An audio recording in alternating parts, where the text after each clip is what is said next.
Thank you, Bill, and thank you likewise to Livable Cities for inviting me once again. In Tagalog ko, nagiging suki na tayo dito sa Livable Cities, Bill. And actually, this was supposed to be my fourth, because if you remember, Bill, you invited me on the topic on flooding. Yes. But unfortunately, I was not able to attend. But thank you. This forums like this gives public servants like me the chance to share the innovation and creativity that we do in our individual cities. And likewise, my greetings to a friend, former Mayor Freddy Tinga, who's inspired Valenzuela City. Actually, we were one of the first cities where COMET first launched during the time of my brother, Secretary Rex. And actually, Freddy was the first to have all of this vision, and it's one of the inspiration why we have this initiative in our city. Of course, Jaime, Dennis, the rest of our panelists, good afternoon. So, as a firm believer that the gradual shift to renewable source of energy can address the Philippines' problem of energy supply, I've been a staunch advocate of electric vehicles even before I became the local chief executive of Valenzuela City. In fact, during my time in the House of Representatives, I did not only lobby for the cause, but I'm also the principal author of Republic Act 11697, or what we now know and already operating, the Electric Vehicle Industry Development Act. Along with Senator Rick.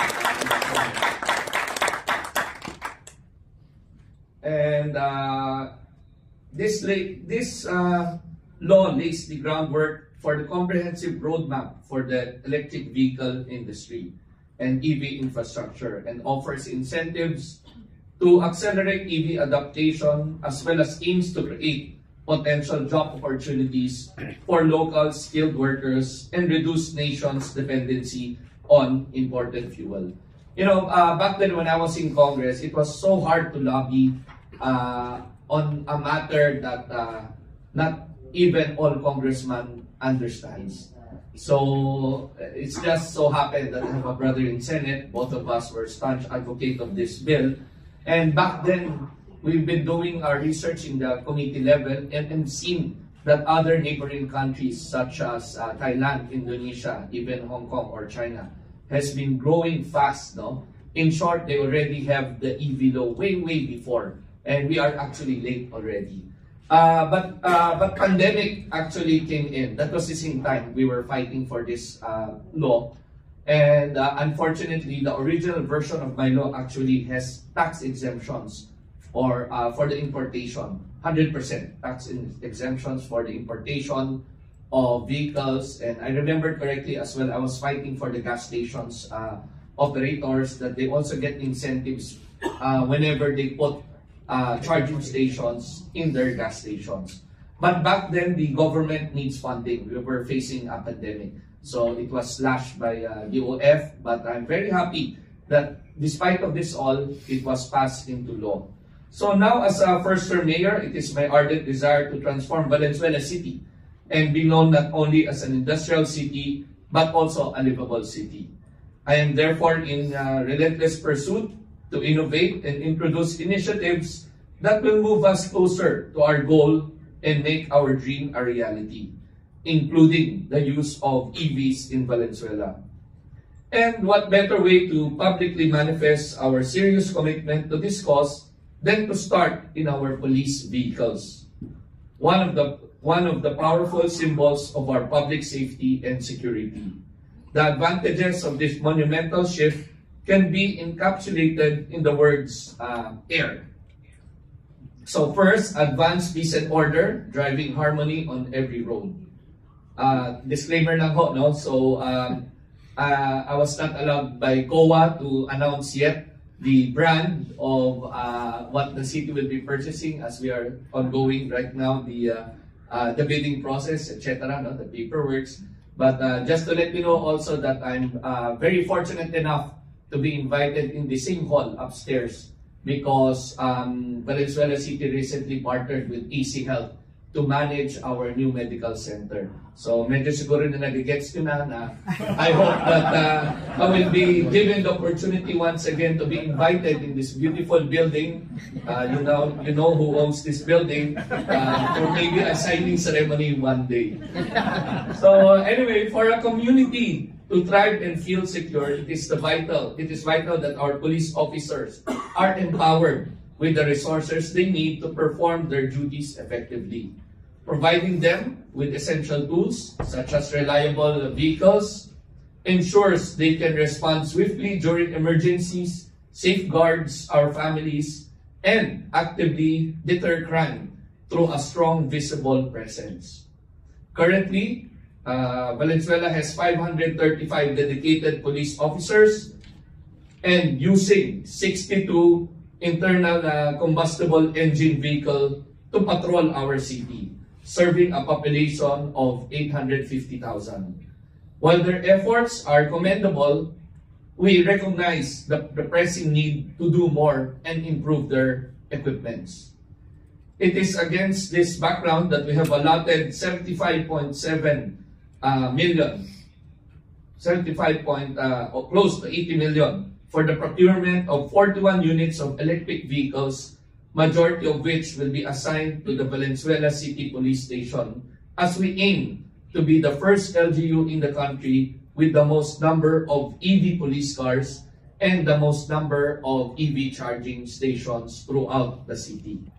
This reflects not merely a willingness to invest in advancing our law enforcement capabilities, but a profound dedication to the safety, harmony, and well-being of every Valenzuelanos. By embracing electric vehicles, we are paving the way for quieter, more serene streets that inspire order and tranquility, easing the burdens of daily stress and creating a safer, more harmonious environment for all who share our roads. Second, igniting green initiatives. As a thriving industrial hub, Valenzuela, to those who's not familiar with Valenzuela City, we are an industrial city home to almost 15,000 factories, warehouses, and commercial establishments. Medyo konti lang po ang mga residential component namin. So, home to thousands of factories fueling our economic engine and countless vehicles traversing our bustling streets, including big trucks every day. One might expect alarming air quality levels. Yet, according to our City Environment and Natural Resource Office, CENRO, the air quality monitoring equipment provided by the DENR tells a different story. Data from January 2023 to September 2024 reveals that our total suspended particulates, or TSP, consistently fall within the good or fair category of DENR. In spite of this, our police cars emits 380,000 kg and 384,000 kg of carbon dioxide in 2023 and from January to August 2024, respectively. This is our second reason for getting EVs for our police force. Electric vehicles offer a cleaner alternative. They emit zero tailpipe emissions, significantly reducing air pollution and helping us meet our obligations under the Paris Agreement, as we pledge to reduce our greenhouse gas emissions by 75% by 2030, and the Philippines Climate Change Act of 2009, which emphasizes the need for sustainable practices. By adopting EVs, we set an example for not only industries but for other LGUs, providing that progress and sustainability are not mutually exclusive, but in fact intertwined, while still providing the same quality service to our constituents. Moreover, it aligns seamlessly with the Philippine Clean Air Act of 1999, which mandates the reduction of air pollutants. EVs run silently, reduce noise pollution, and leave no harmful emissions, which create a healthier and more peaceful urban environment. Imagine cities where children can play under blue skies, where families can walk the streets without inhaling harmful particles. A vision of livable city we must make real. And that's one of the things that I believe that the livable cities of the Philippines are lobbying, no? To improve the conditions of every Filipinos in wherever LGUs, wherever cities they may live, or wherever LGUs managing that cities. This initiative is a proud cornerstone of our Go Green Valenzuela program, reflecting our steadfast commitment to sustainability. Complementing this is our City Ordinance number 525, which we have our councilor is with me right now, Cel Sabino, the lead convener of this ordinance, which is aptly titled the Environment Code of Valenzuela City, which serves as a guiding framework to our environmental efforts. And more than just local action, this represents our heartfelt contribution to the national government's vision of a sustainable and thriving environment for the future generations. The third is revving up cost efficiency. Traditional vehicles come with high operating costs, rising fuel prices, and frequent maintenance strained by our local budgets. In fact, this year, the price of gasoline in the Philippines has fluctuated from 60 peso to 70 peso per liter. I don't know ilang beses na ako umakyat ito. I could hardly count it anymore. But in our case, in the LGU's case, we have spent hundreds of millions of pesos since I assumed office in 2022 for the diesel, gasoline, and maintenance of our service vehicles. So you will already see on the chart posted that from 2022 until 2024 of October, we have not finished the year, our gasoline and diesel expense is already around close to 200 million. The LGU is spending 200 million solely for the gasolines. Maintenance, we are spending almost around 100 million. So since 2022, since I assumed the office. So EVs, however, provide a more cost-efficient alternative. Number one, there's no need for PMS, no tune-up, no change oil. So the basic wear and tear na lang ang ating i-cover, like the tires, the brake pads, and little maintenance. Secondly, as Mayor Freddy mentioned a while ago, in every LGUs, we try to think of programs that there will be no cash intervention or use of cash within the units of LGU. And we know also that gasoline and diesel are on a cash basis. So there's a lot of privilege also within the city that's happening. So removing the use of gas and diesel and going through EVs, it's already a big deduction on the cost that burdens the LGU. So electricity is far cheaper and more stable than gasoline since EVs are powered by electricity.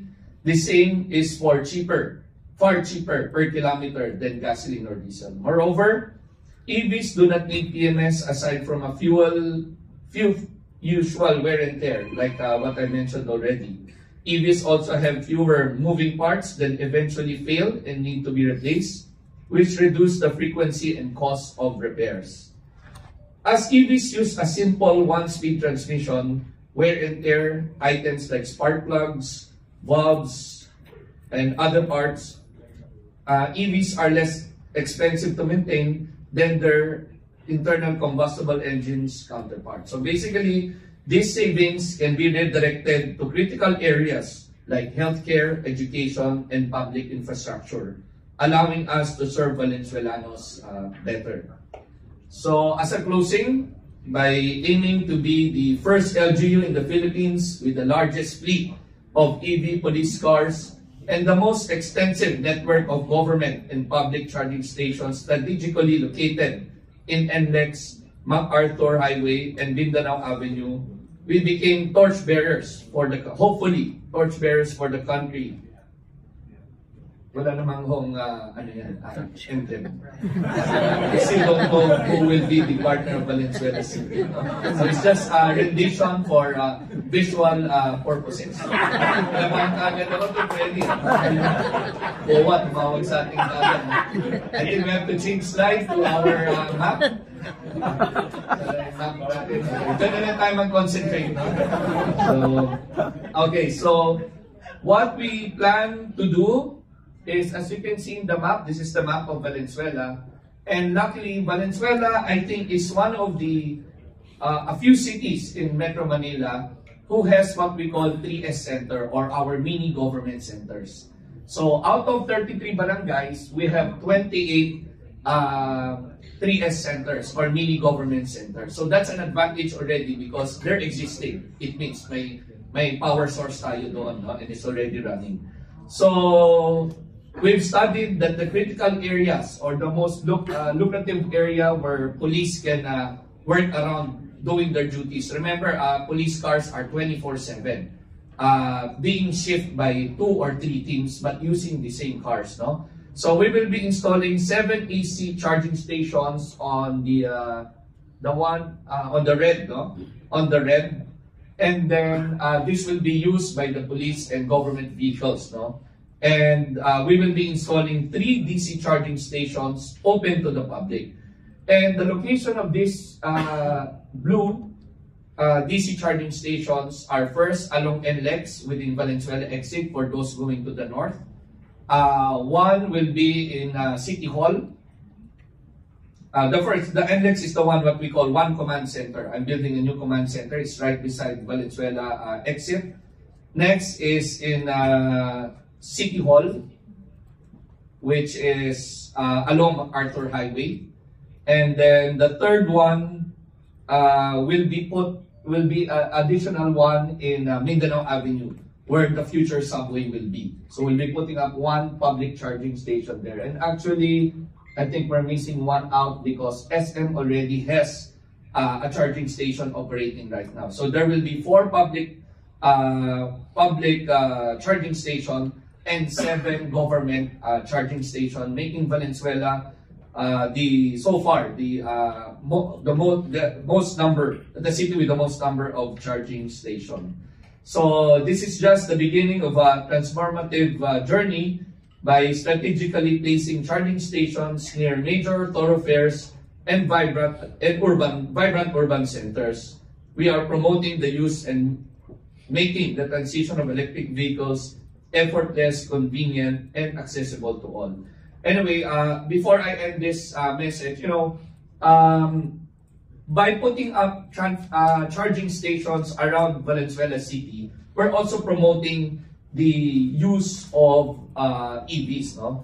Bakit ho? Dahil unang-una, what I noticed, no? Ang unang tanong palagi sa mga buyers ng maybe Jaime would know this better with BYD, but ang unang tanong palagi ho ng mga bumibili ho ng electric vehicles is where's your charging station? So now, Valenzuelanos will have more confidence knowing that the LGU is setting up these options for them. So doon pa lang po lalakas na ang pagbenta natin ng mga and the promotion natin of the usage of EVs. Secondly, Mayor, to quote with the good Mayor Freddy Tinga, yes, everybody here in this room, lalo na our panelists, distinguished panelists, who I'm very much honored to be with this afternoon, are all taking risks. This is a new product. This is even a new law.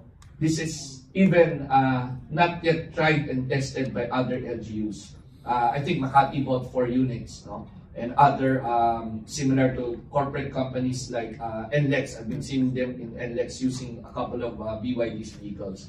But to take a risk of establishing charging stations and buying 41 units for the police force is a risk that everybody has to take for the environment. No? And I believe that this is the wave of the future, as I've seen in the when I visited China recently and other countries. It's already normal to them using EVs. So it's about time that we do the same. And again, I would like to commend Mayor Freddy Tinga because his vision back then, imagine back then, this was when he was dealing with my brother, Secretary Rex back then, that was way 6 years or 9 years ago. Freddy Tinga, our good mayor, has already saw the vision with comment and traversing the public sector. So it's about time, I think, with this EV law that we passed, it's about time that we move forward and move to this direction. Thank you, Bill, and thank you to Livable Cities. Good afternoon.